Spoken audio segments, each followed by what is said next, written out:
ಚಿರತೆ ಹಾವಳಿ ಅಂತೇಳಿ ಬಂದು ಸಹಸ ಒಂದು ತಿಂಗಳಾಯ್ತು. ಎಲ್ಲರಿಗೂ ಜನಕ್ಕೆ ಭಯ ಹುಟ್ಟಿಸೈತಿ. ಇವತ್ತ ಮುಂಜಾನೆ 10-10:30 ಸುಮಾರ ನಮ್ಮ ನಿಂಗಪ್ಪ ಹೆಸರು ಅನ್ನೋರಿಗೆ ಭೇಟಿ ಆಗೈತಿ. ಆದರೂ ಅವರ ಅರಣ್ಯ ಸಿಬ್ಬಂದಿಗೆ ಹೇಳ್ಯಾರ, ಅವರು ಸಹಸ ಪ್ರಯತ್ನ ಮಾಡ್ತಾ ಇದ್ದಾರೆ. ಇನ್ನೂವರೆಗೂ ಚಿರತೆ ಸಿಕ್ಕಿಲ್ಲ.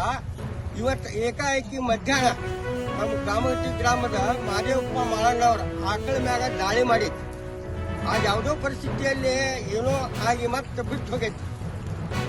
ನಮ್ಮ ಈ ಅರಣ್ಯ ಇಲಾಖೆದವ್ರು ಎಷ್ಟು ಸತತ ಭಾಳ ಪ್ರಯತ್ನ ಮಾಡಿದ್ರು ಅವ್ರಿಗೆ ಸಿಕ್ಕಿಲ್ಲ.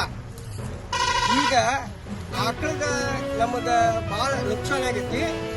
ನಮಗ ಅದ ಆಕಳದ ನುಕ್ಸಾನ ಕೊಡಬೇಕು. ಮತ್ತು ಸಹಸ ಹೆಚ್ಚಿನ ಪ್ರಯತ್ನ ಮಾಡಿ ಸಿಬ್ಬಂದಿಯವರು, ನಮ್ಮ ಅರಣ್ಯ ಇಲಾಖೆ ಸಿಬ್ಬಂದಿಯವರು, ಫಾರೆಸ್ಟ್ ಸಿಬ್ಬಂದಿಯವರು ಹೆಚ್ಚಿನ ಒತ್ತು ಪಟ್ಟು ನಮ್ಗೆ ಆ ಚಿರತೆ ಹಿಡಿದ ಎಲ್ಲ ಜನಕ್ಕೂ ಒಂದು ಒಳ್ಳೇದು ಮಾಡಿಕೊಡ್ಬೇಕಂತ ಹೇಳಿ ತಮ್ಮಲ್ಲಿ ಮನವಿ ಮಾಡ್ತಾರೆ.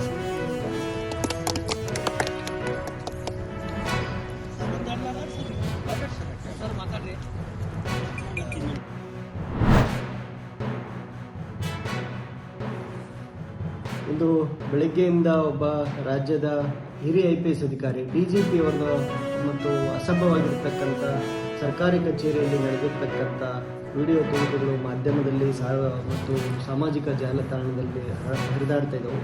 ಇದು ಅಕ್ಷಮ್ಯ ಅಪರಾಧ ಅಂತ ಹೇಳಕ್ಕೆ ಬಯಸ್ತೀನಿ. ಮತ್ತು ಕರ್ನಾಟಕದ ದುರ್ದೈವ, ಇಂಥ IPS ಅಧಿಕಾರಿಗಳು ನಮ್ಮ ರಾಜ್ಯದಲ್ಲಿ ಕೆಲಸ ಮಾಡ್ತಿದ್ದಾರೆ ಅಂತಂದು ಹೇಳಿ ನೋಡಿ. ಈ ವ್ಯಕ್ತಿ IPS ಅಧಿಕಾರಿಯಾಗಿದ್ದುಕೊಂಡು ಸಾರ್ವಜನಿಕರಿಗೆ ಮತ್ತು ಜೂನಿಯರ್ ಆಫೀಸರ್ಸ್ಗಳಿಗೆ ಮಾದರಿ ಆಗಬೇಕಾಗಿತ್ತು. ಆದರೆ ಸಮವಸ್ತ್ರದಲ್ಲಿ ಇನ್ನೂ ಹೆಚ್ಚಾಗಿ ನಮ್ಮ ದೇಶದ ಹೆಮ್ಮೆಯ ತ್ರಿವರ್ಣ ಧ್ವಜದ ಮುಂದೆ, ಸರ್ಕಾರಿ ಕಚೇರಿಯಲ್ಲಿ ಸಮವಸ್ತ್ರದಲ್ಲಿ ಮತ್ತು ಪೊಲೀಸ್ ಧ್ವಜದ ಮುಂದೆ ಇವೆಲ್ಲವಕ್ಕೂ ಅವಮಾನ ಮಾಡಿ ಈ ರೀತಿ ದುರ್ವರ್ತನೆ ಮತ್ತು ಮಿಸ್ಯೂಸ್ ಮಾಡಿಕೊಂಡಿರೋದು ಬೆಳಕಿಗೆ ಬಂದಿದೆ. ರಾಜ್ಯ ಸರ್ಕಾರ ಕೂಡಲೇ ಇಂಥ ಒಬ್ಬ ಅಯೋಗ್ಯ ಅಧಿಕಾರಿಗಳ ಮೇಲೆ ಸೂಕ್ತ ಕ್ರಮ ಕೈಗೊಳ್ಳಬೇಕು ಅಂತ ಹೇಳಿ ಸಾರ್ವಜನಿಕ ಹಿತಾಸಕ್ತಿಯಿಂದ ನಾನು ಹೇಳಲಿಕ್ಕೆ ಬಯಸ್ತೀನಿ.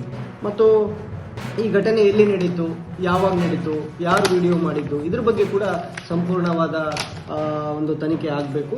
ವಿಶೇಷವಾಗಿ ಫಸ್ಟ್ ಕ್ರಮ ತಗೋಬೇಕು, ಆಮೇಲೆ ಸರ್ಕಾರ ಬೇಕಾದರೆ ತನಿಖೆ ಕೈಗೊಳ್ಳಿ. ಯಾಕಂದರೆ ಆ ವ್ಯಕ್ತಿಯ ರಿಟೈರ್ಮೆಂಟ್ ಇನ್ನೊಂದು 3 ತಿಂಗಳು ಮಾತ್ರ ಬಾಕಿ ಇದೆ. ಈ ಕಡ್ಡಾಯ ರಜೆ ಮೇಲೆ ಕಳಿಸೋದು, ಈ ಥರ ಎಲ್ಲ ನಾಟಕಗಳನ್ನ ಆಡಬಾರ್ದು. ಈ ಹಿಂದೆ ಕೂಡ ಗೋಲ್ಡ್ ಕೇಸಲ್ಲಿ ಸಿಕ್ಕಾಕೊಂಡಾಗ ರಜೆ ಮೇಲೆ ತೆರಳಿಕೆ ಸೂಚನೆ ಸರ್ಕಾರ ನೀಡಿತ್ತು.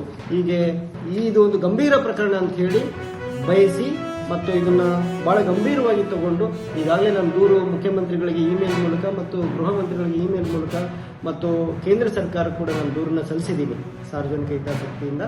ಹಾಗಾಗಿ ಇದು ಇಮಿಡಿಯೇಟ್ ಆಗಿ ಆ್ಯಕ್ಷನ್ ಆಗಬೇಕು ಅಂತ ಹೇಳಿ ನಾನು ಆಗ್ರಹ ಮಾಡ್ತೀನಿ.